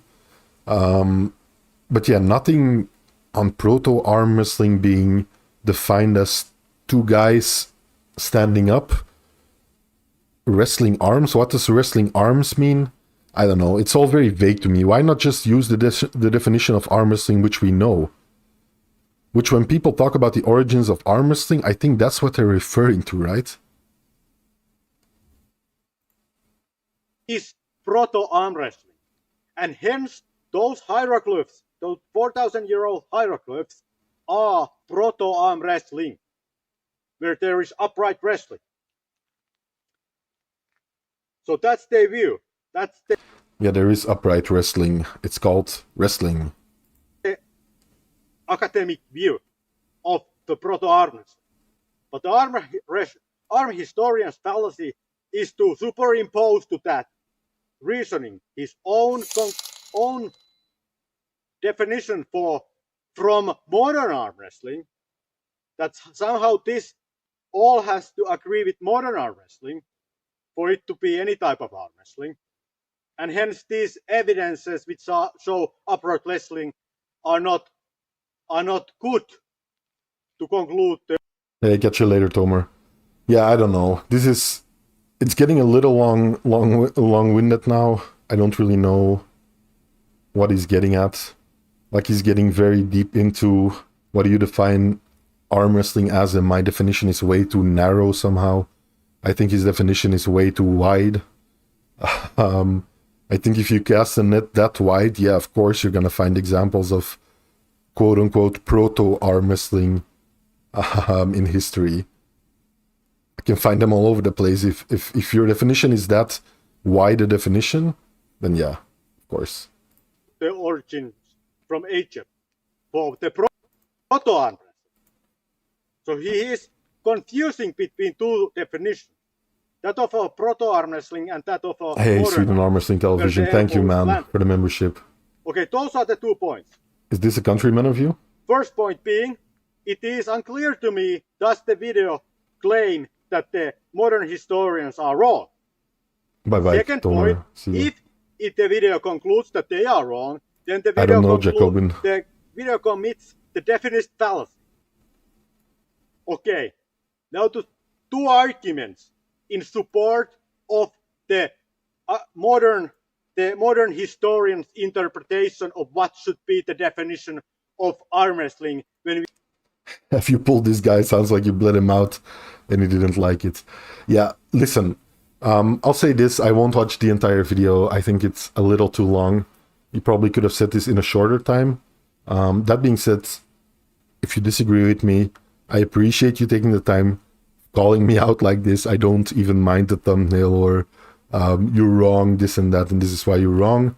I even appreciate the boldness and directness of it a lot. So yeah, nothing wrong with that. Nothing wrong with you showing parts of my video. I like that you show parts of my video and actually try to kind of address what I say, although I don't think you're doing it that directly or not with all my points. I think you're missing some nuance there that I included, which kind of agrees with you sometimes. But yeah, that's basically what I've heard so far is, this is my definition of arm wrestling. People that are standing upright and wrestling with arms. Arm historian is using the definition of arm wrestling that is used around the world right now. And that's a fallacy I'm doing, apparently. That's a definition fallacy, which, yeah, I don't think that's really true. We are talking about the history of the sport. Should it be the definition for modern arm wrestling that the arm historian uses, or should it be the definition for proto arm wrestling which the historians use? Historians use a definition which we more focus on the wrestling in the word arm wrestling. Okay, now this I want to see, because so far he's mentioned this several times, right? Modern historians are using proto-arm wrestling, as if it's a well-defined term that is commonly used throughout academia. Right? He's thrown this around a couple of times. So I'm guessing now we'll come to the parts where he will, because he's been quite good at showing some stuff, right? He's laid his points out here. He showed part of my video. He showed the hieroglyphs here. Not that this is really saying anything, those hieroglyphs, in my opinion, but he's kind of showed his stuff as he went along, right? So now I'm very curious if he's actually going to show which are the modern historians you're talking about here. Which sources are you talking about? Show me the papers that they've published. Show me the sources, their research on quote-unquote proto-arm wrestling. Now, maybe he's going to show it to me right now. And I'm going to have to adjust my entire view or whatever. But yeah, I can't wait to see.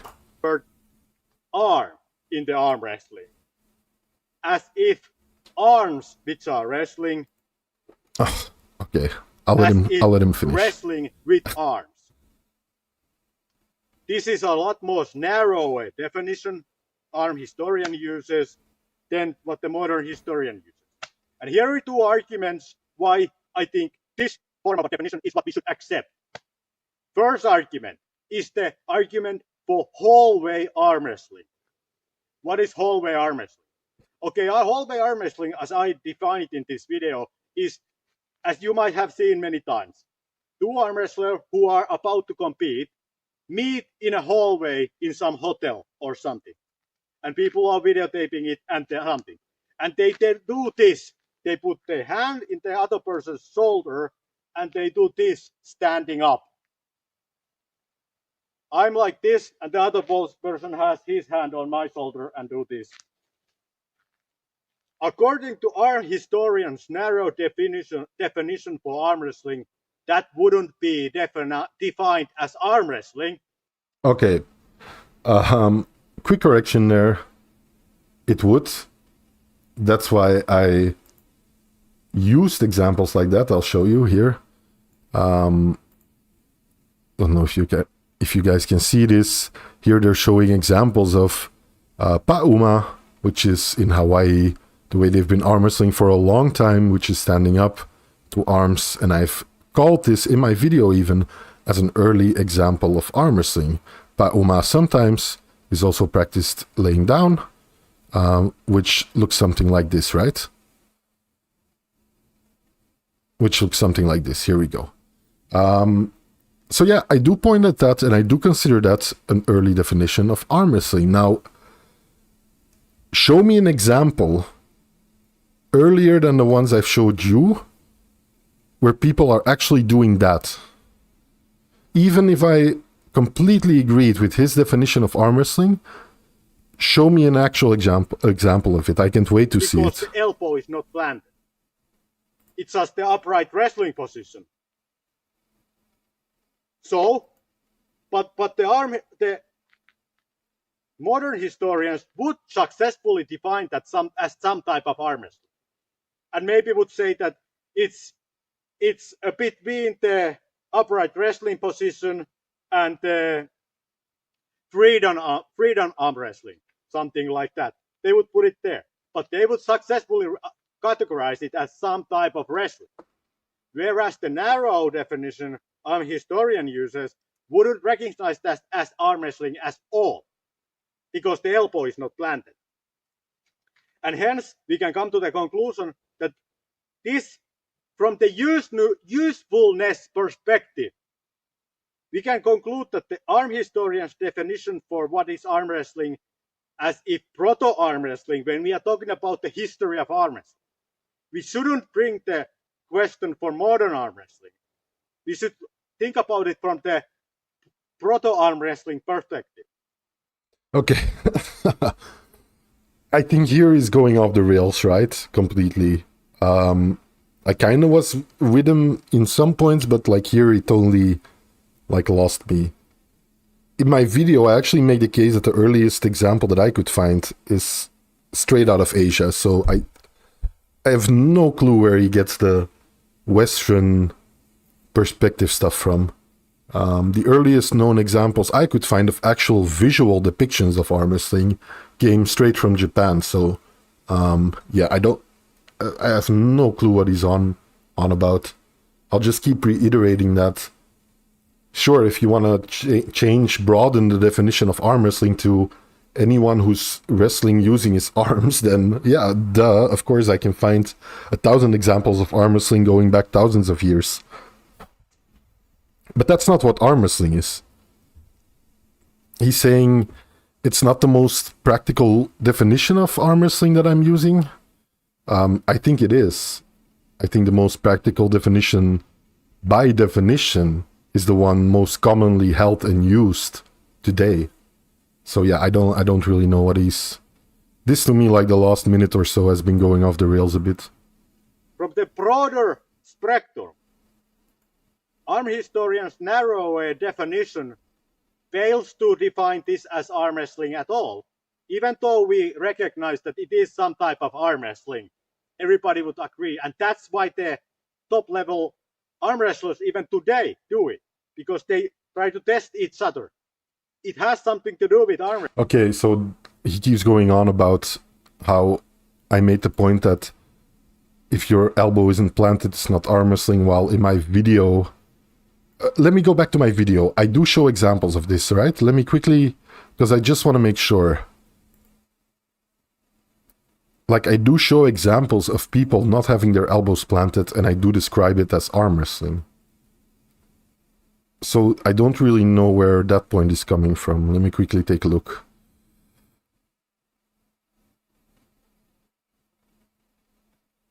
I think I cover it here, right?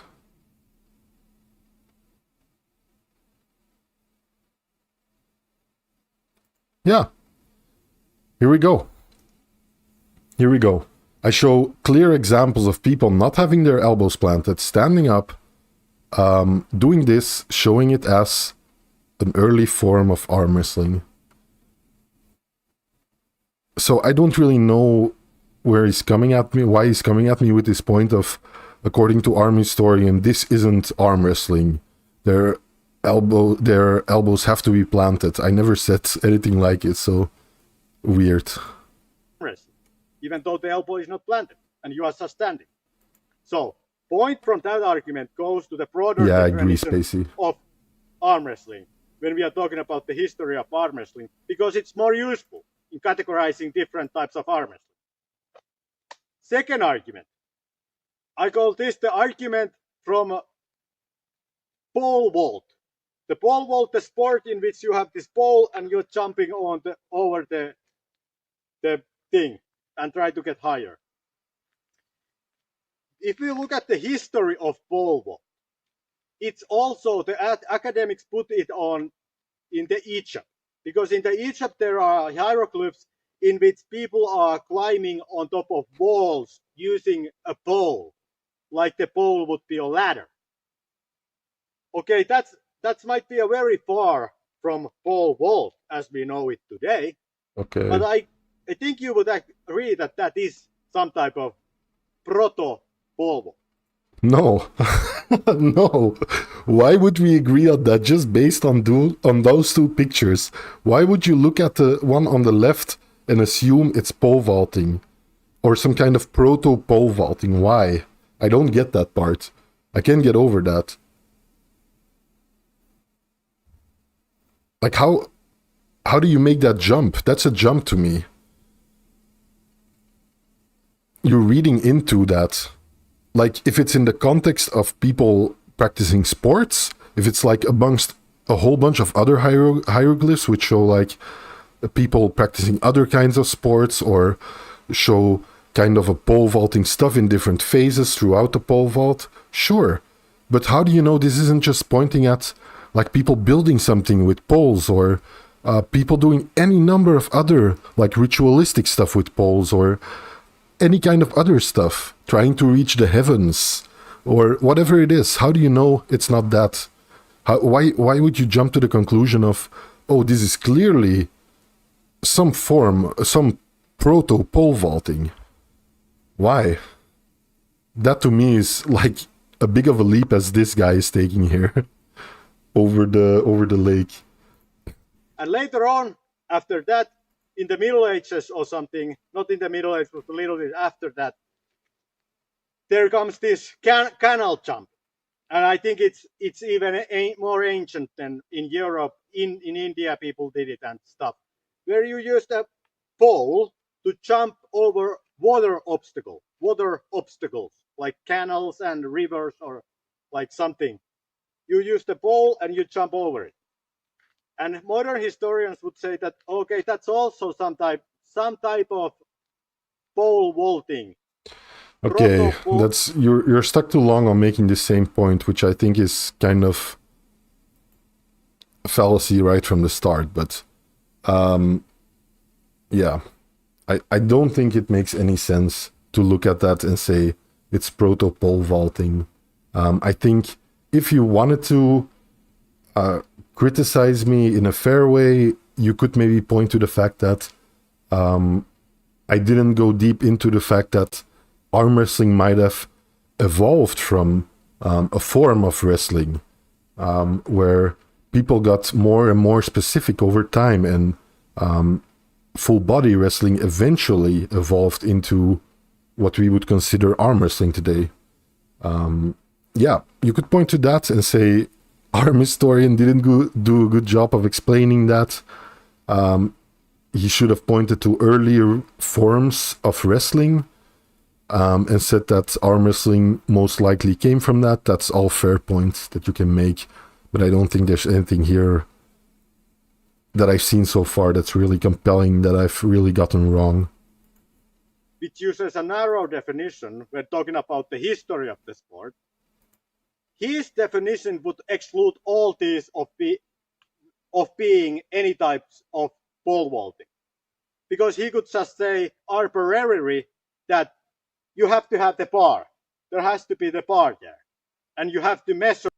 Okay, so now he's saying this is Egyptian pole climbing. So if this is confirmed as some kind of depiction of Egyptian pole climbing, and if there's an actual historical timeline that points to eventually this became canal jumping, however you want to pronounce it, sure, you can say that.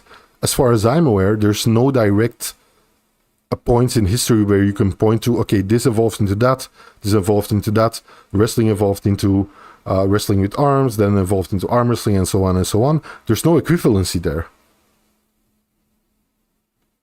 It's still a giant leap in my opinion. Also throwing around mainstream history and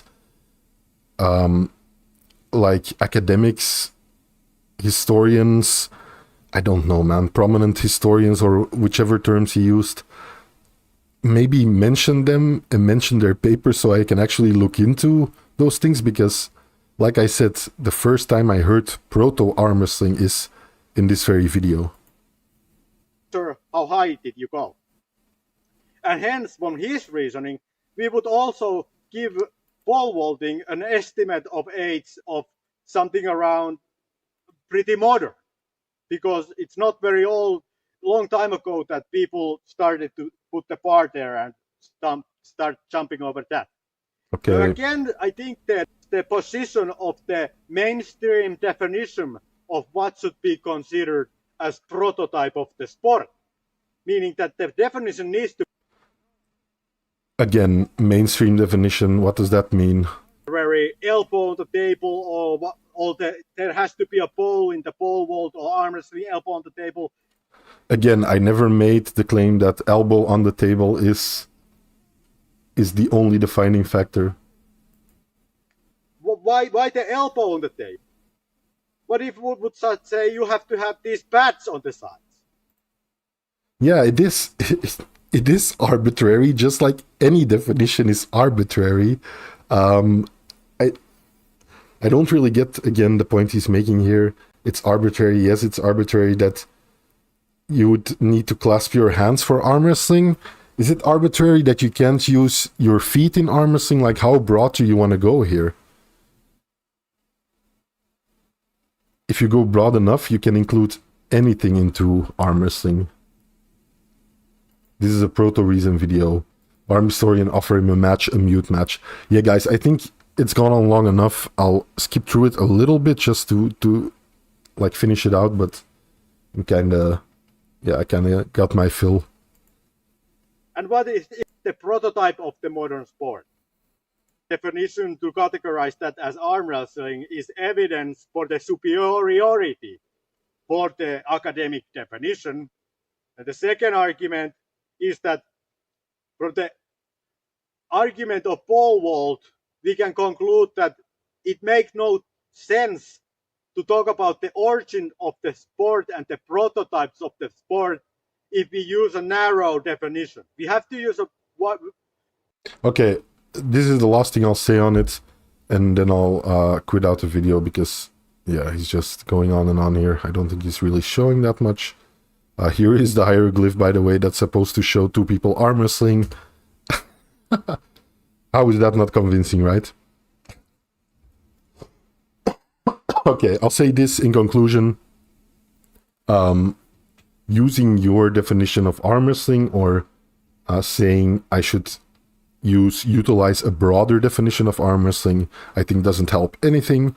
The only thing it will do is make my video like 3 hours long and me talking about every single form of wrestling in existence. That's what that would do. So no, I don't think it's practical using any other definition than something we use today as a definition for arm wrestling. You mentioned, it seems like most of your points were hinged on the fact that somehow you're convinced that I think people should plant their elbows on a flat surface in order for it to be arm wrestling. As shown here in my own video, I show examples where that isn't the case, and I still call it arm wrestling. So I guess my definition is a little broader than you think it was, than you thought it was. Yeah, nice try. I appreciate you taking the time to say what you really think about my video and about my claims. You have a very interesting definition of arm wrestling.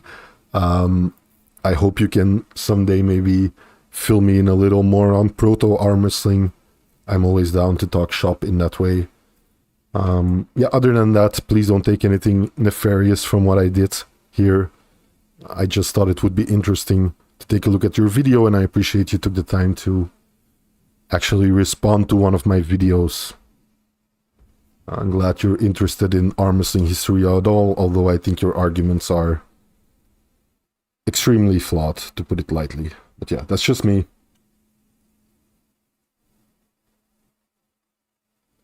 Yeah, I don't know if you guys even enjoyed this. I think a lot of people quit during the rant, quote unquote, but I think it was fun nonetheless. Stay passionate. Yeah, it was a good effort. Stay passionate, man. I agree. I think more of these kinds of discussions need to happen. And T12J7, if you ever want to come on my live stream, talk to me about this stuff, as long as we stay civilized. Yeah, I'm all for that, man. I would actually really like that. So this is an open invitation to you. You can come on anytime you want. Just PM me on Instagram or Reddit or wherever. And like I said, and like other people have said here, I do appreciate that you're passionate about this.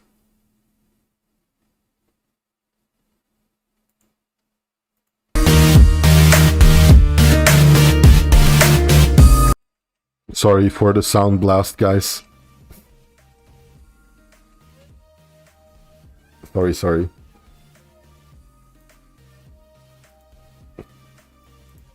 Muscle Bike says he most likely has a micro/proto penis. No, I don't think. I was about to say, I don't think he has a micro penis. How the hell would I know? I don't know. But yeah, nothing personal against the guy, of course. I don't know the guy. Yeah. Yeah, so that's it. I think that's a good point as any to end the stream. This went on way longer than I anticipated. But I'm happy I did it anyways. I hope you guys enjoyed the stream despite the ranting about arm wrestling history. Was as funny as the Winnebago man. I hope you guys enjoyed it at least a little bit. Something a little different. I've been on for 2 hours this live stream, which is way over my usual time. It's nearing midnight here. So I do appreciate you for tuning in. I enjoyed it a lot, the entire live stream, talking about WAF, doing this. And yeah, I hope you'll join me during the week as I go live 2 or 3 times probably. And have some fun things, some fun arm wrestling related stuff in store. Even some viewer call-ins. So stay tuned for that. I hope to see you guys soon. Thank you all for joining me. And yeah, until next time. Which days are you live, says Musclebike? Probably tomorrow. And then Tuesday and or Wednesday. So yeah, there you go. Hopefully all 3 days. For sure 2 days. So I hope to see you guys there. Thanks for joining me, everyone. Have a good night. Sleep tight. Catch you on the next one.